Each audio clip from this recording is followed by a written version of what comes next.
Oui, bienvenue dans notre émission avec les premiers quarts de finale de cette CAN qui auront lieu ce samedi 28. Vous attendez bien entendu le Burkina Faso, la Tunisie, le Sénégal et le Cameroun qui vont en découdre, point verdict qui sera rendu ce samedi en soirée sur Africa 24. Les principaux titres d'abord de ce magazine avant de vous présenter le plateau. Nous reviendrons sur les équipes qui ont été sorties prématurément dans cette compétition.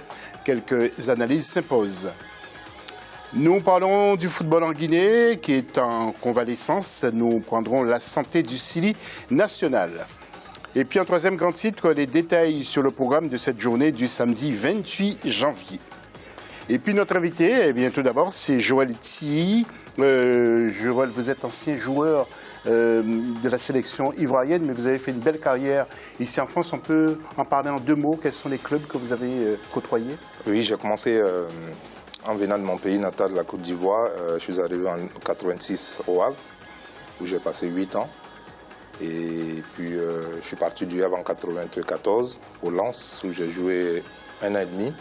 Et après Toulouse, Martigues, Toulouse. Et en 98, j'ai quitté la Côte d'Ivoire pour les Émirats arabes unis. Vous étiez un sacré buteur, on rappelle en quelle année vous marquiez beaucoup de buts. Hein? Ouais. Oui, c'est ce que me demandaient mes entraîneurs, parce que c'était le poste que je préférais. Donc, je n'étais pas un attaquant qui allait qui partait de loin. Mais dans les 16-18 mètres, quand j'avais le ballon, c'était pas... C'était votre force. Voilà, vous avez beaucoup de poids sur la défense. C'était ma force, oui. Ouais. En fait, je suis infolant. Et donc, les défenseurs pensaient que, voilà, je n'allais pas vite. Oui, d'accord. Merci pour cette présentation. En tout cas, Joël Tillé, ça c'était nécessaire pour nos téléspectateurs, nos jeunes téléspectateurs. Parmi nos éditorialistes, vous allez reconnaître Noureddine Sali. Noureddine, bonsoir. Bonsoir à tous. Qu'on compare à Zidane. Et puis, il y a Joël Montlouis, maître Joël Montlouis, avocate, mais aussi éditorialiste à Africa 24. Bonsoir, maître. Bonsoir, José. Bonsoir à tous nos téléspectateurs. Et puis, nous allons tout de suite passer à l'instant web. Vous savez qu'elle nous attend impatiemment déjà. Il s'agit donc de Gaël Onana. Gaël, c'est à vous. Très peu de pays en Afrique décident de faire appel à des entraîneurs locaux pour conduire leur sélection nationale. Et pourtant, de nombreux analystes considèrent que ceux-ci sont les mieux placés pour tirer vers le haut le football africain. Alors, entraîneurs africains ou entraîneurs internationaux, quel est votre choix idéal de sélectionneur? Pour nous donner votre avis, rendez-vous sur les réseaux sociaux avec le hashtag A24CAN 2017 ou à l'adresse email can.gabon2017@africa24tv.com. Et comme d'habitude, le jingle analyse du match.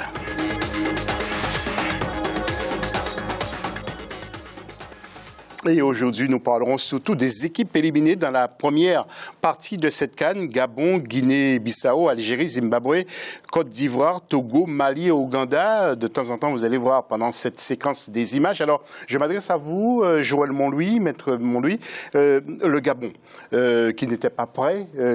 Que retenez-vous de cette élimination, en quelques mots? Je retiens du Gabon on va dire un énorme gâchis. Effectivement, il était attendu, aussi bien du point de vue des pronostics que par le public.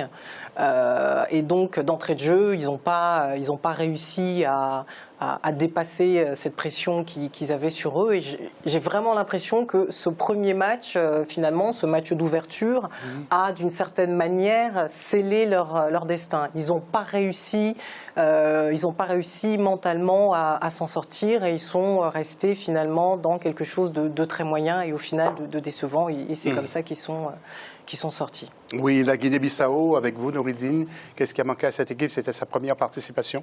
Pas grand-chose, hein. Franchement pas grand-chose. C'est une équipe qui m'a vraiment impressionné avec son collectif, avec sa solidarité. Ils avaient vraiment un jeu plaisant où on avait. Moi, j'ai pris plaisir à regarder cette équipe. Je pense que le retour ou bien cette émergence dans les 16 grandes de notre nation par cette équipe-là, il faut peut-être l'attendre dans les prochaines années s'il continue sur le même travail. L'Algérie, vous avez été surpris par son élimination. Joël, vous connaissez bien cette sélection algérienne que vous avez très surpris, l'élimination de cette équipe algérienne. Pour moi, qui avait tous les atouts, une très bonne équipe, les meilleurs joueurs du moment dans les différents grands clubs. Mais vous savez, comme le disait tout à l'heure Nordine, les soi-disant petites équipes nous ont surpris parce qu'elles ont joué ce qu'elles savaient. Et l'élimination de l'Algérie, effectivement, moi personnellement j'ai été déçu parce que je voyais cette équipe aller en quart de finale, comme j'ai dit, avec les joueurs qui composaient cette équipe, mais maintenant le football il le fait ainsi. Et donc pour moi, il faut que le statut de cette équipe reste. Et dans 2 ans, je pense que l'équipe d'Algérie peut aller très loin. Avant de retrouver dans quelques instants Joël Monlouis pour nous parler du Zimbabwe, la Côte d'Ivoire, maintenant c'est votre équipe. Je suis obligé de vous interroger sur les éléphants aussi qui ont été éliminés. Donc, on n'avait pas l'impression qu'ils étaient venus vraiment pour aller très loin. Ben, écoutez, c'est vrai qu'en voyant cette équipe, on avait espoir parce que nous sommes détenteur de cette Coupe d'Afrique. Et effectivement, vu le premier match contre le Togo, n'ayant pas gagné ce match, moi personnellement, je me suis dit que ça allait être difficile. Ça allait être difficile parce que, si j'ai bien une bonne mémoire, depuis 1974, je crois que c'est la 2e fois que la Côte d'Ivoire ne gagne pas ses premiers matchs. Et quand l'équipe ne gagne pas ses premiers matchs, on a du mal à passer ce premier tour. Ça sent le roussi à point. Tout à l'heure, Noureddine, vous nous parlerez du Togo, mais vous, vous avez aussi jeté un coup d'œil sur la performance du Zimbabwe, Joël Monlouis. Exactement. Donc le Zimbabwe, ça me fait un peu penser à la Guinée, dans le sens où c'était la petite équipe qui devait rien faire.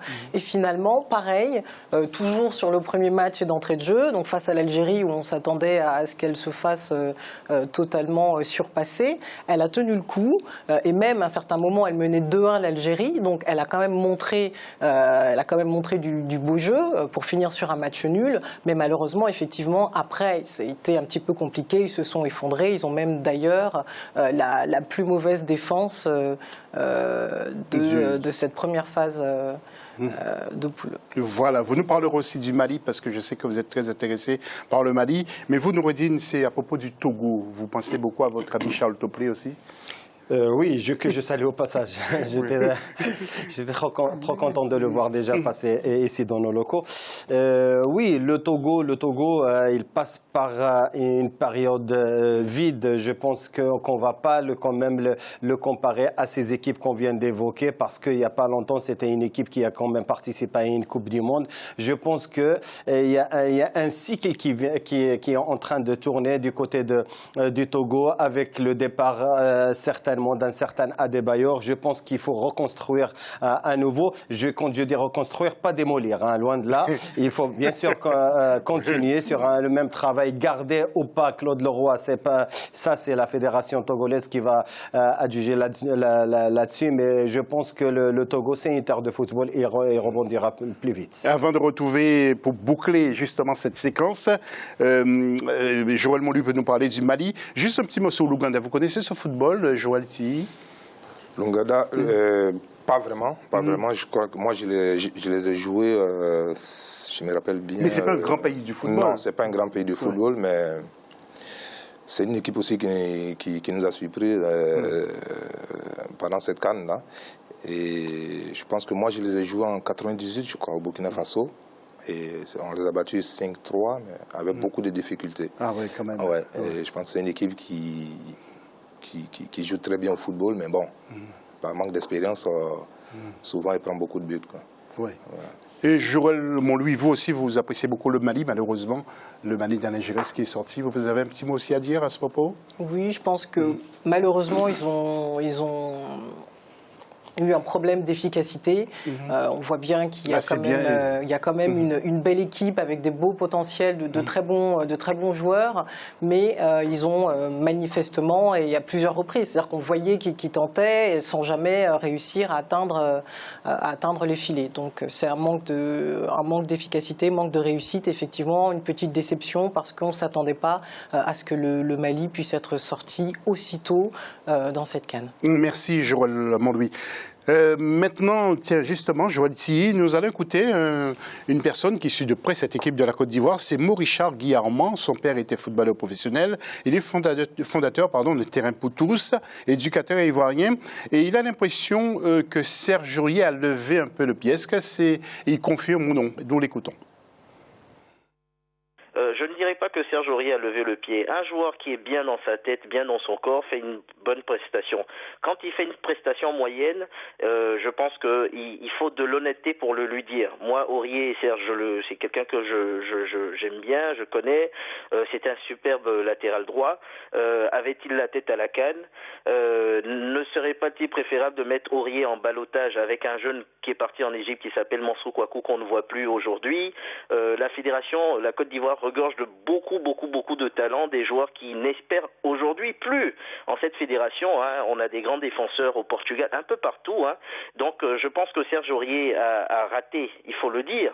Il faut être honnête avec Serge Aurier. J'ai l'impression qu'il est un peu chouchouté, voire il y a des non-dits sur Serge Aurier. Moi, je trouve que Serge Aurier devrait se remettre en question en équipe nationale et puis avoir une concurrente véritable. On va parler de Djadjidji qui avait refusé de venir, mais qui s'est excusé et qui est revenu. À ce poste-là, à chaque poste, on a vu qu'on avait un seul latéral gauche ou un demi polyvalent. Il nous faut des vrais joueurs, des joueurs capables, des joueurs qui ont envie, qu'ils jouent au PSG ou au Real de Madrid ou je vais donner un club Mosou FC. C'est pas la question. Aujourd'hui, ce qu'on a besoin, on a besoin de quoi? On a besoin de jeunes joueurs. Derrière, il y a une génération. Je pense à Nguessan Serge, je pense à Nguessan Binoël, Anderson Yambo. Il y a de jeunes talents qui sont valables. Il faut essayer de mixer un peu les effectifs et puis faire confiance à ceux qui ont vraiment envie.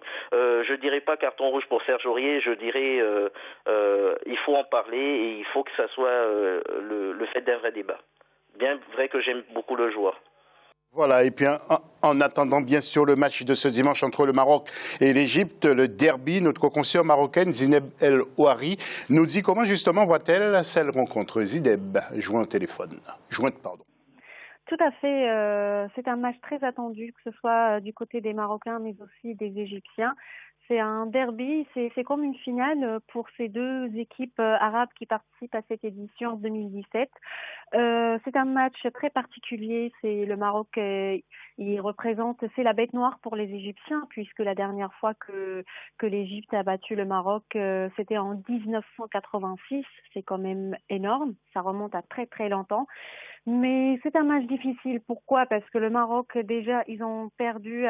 Ils jouent cette CAN sans leur élément offensif. Je parle de Belhanda, je parle de Bouffal, mais aussi de Tanan à cause des blessures. Malgré ces absences, le Maroc a montré un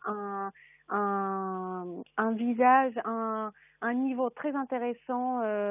C'est vrai qu'ils ont perdu le premier match, mais ils se sont rattrapés derrière en gagnant la rencontre contre le Togo, mais aussi en battant le dernier match en battant la Côte d'Ivoire.